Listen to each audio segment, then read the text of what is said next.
बोला हाँ,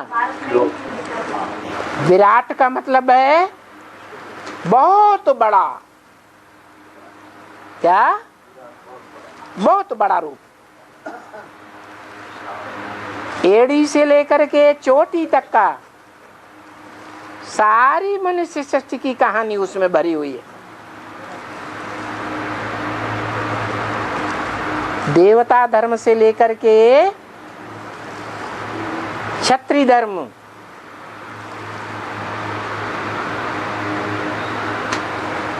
वैश्य और कलयुग के शूद्र, चारों युगों का रूप उसमें दिखाया गया है। वो विराट रूप 33 करोड़ में से कौन से देवता का दिखाया गया? विष्णु का दिखाया गया। वो विष्णु बनने वाली आत्मा ही अव्वल नंबर ब्रह्मा, सो अव्वल नंबर विष्णु बनती है। और जो नामधारी ब्रह्मा है, जिन्हें चतुर्मुखी ब्रह्मा कहा जाता है,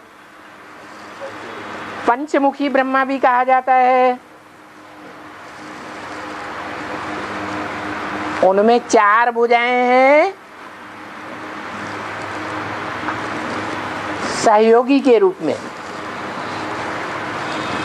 और वो भुजाएं अपने आप चलती हैं या उनको कोई चलाने वाला है? जो चलाने वाला है वो भुजाओं के साथ होगा या भुजाओं से ऊपर होगा? तो वो है राम वाली आत्मा। 4 भुजाएं जो हैं वो नीचे दिखाई गई है। दादा लेखराज ब्रह्मा वाली आत्मा, जो दाएं हाथ में नीचे गदा दिखाया गया। कुछ भी हो जाए, ड्रामा का गदा सबसे आगे।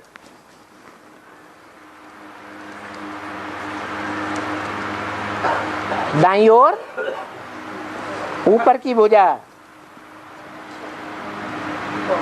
चक्र, ज्ञान का चक्र। अरे ज्ञान का चक्र तो विष्णु को दिया गया है। ओम राधे सरस्वती को नहीं दिया गया। तो यहां चित्र में बाबा ने ये ऐसा क्यों दिखाई दिया? क्योंकि ज्ञान का सबसे बड़ा पॉइंट मम्मा ने ही पहले निकाला था। वो क्या पॉइंट था?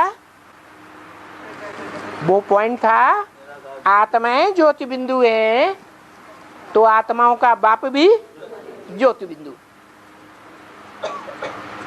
उससे पहले ब्राह्मणों की दुनिया में आग का लाल लाल गोला बनाते थे, शिवलिंग, उसको याद करते थे।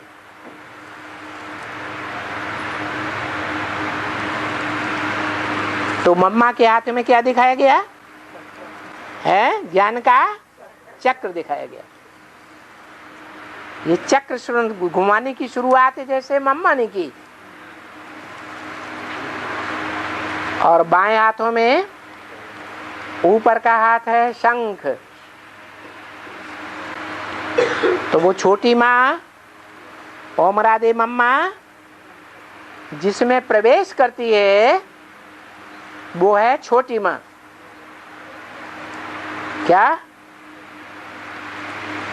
ज्ञान का शंख सारी दुनिया में फूंक देती है।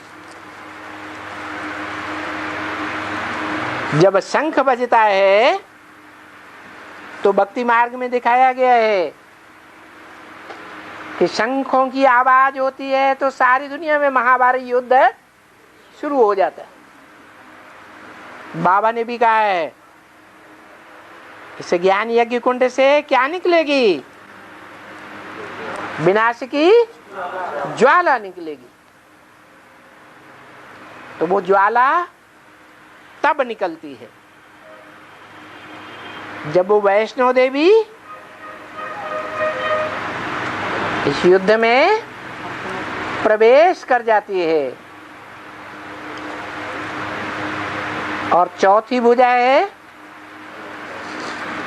बाईं ओर नीचे की भुजा। कमल फूल हाथों में है लेकिन गिरा हुआ है नीचे को, ऐसे नहीं है। माने जो कमल फूल समान ब्राह्मण जीवन है, कैसा जीवन? कमल फूल के समान, गर्भग्रस्त की कीचड़ में रहते हुए भी कमल फूल के समान जीवन, लेकिन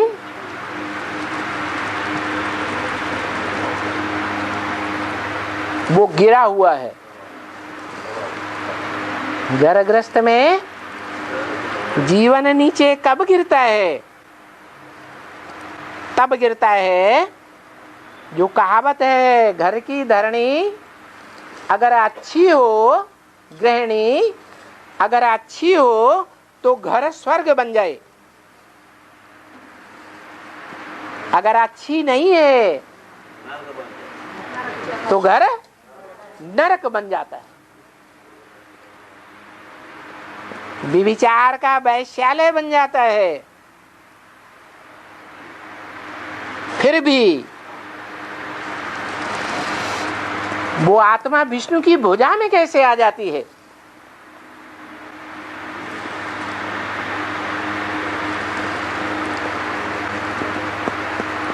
ये जगदम्बा का पार्ट है।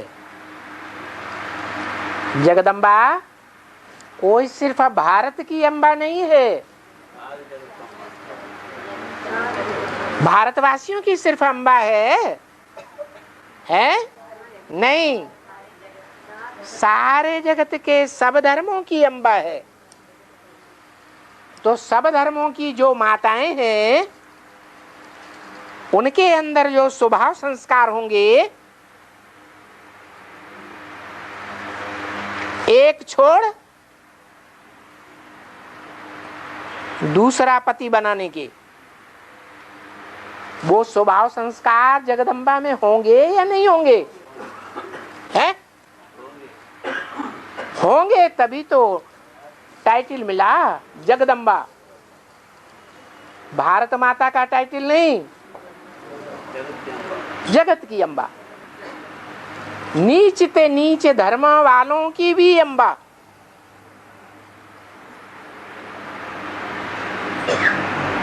तो उसमें कोई तो शिफ्ट होगी।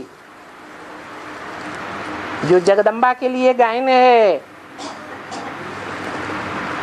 कि जगदम्बा ही अपने अंतिम जन्म में महाकाली का रूप धारण करती है।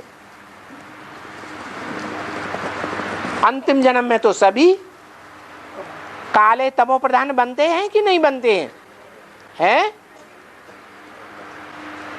जगत पिता भी पहले जन्म में विष्णु और अंतिम जन्म में महाकाल बनता है। तो जो महाकाल की संगिनी होगी वो भी क्या बनेगी? महाकाली। लेकिन उसमें खासियत क्या है? खासियत ये है कि भले कीचड़ की दुनिया में रहती है, व्यभिचारी दुनिया में रहती है, परंतु बुद्धि से जो पहला साथी है उसी को याद करती है। इसलिए जहां जहां भी जगदम्बा के चित्र हैं या महाकाली के चित्र हैं, उन चित्रों में मस्तक में शंकर को बैठा हुआ दिखाया गया। माना महाकाली भी बुद्धियोग से किसको याद करती है? बाप को याद करती है।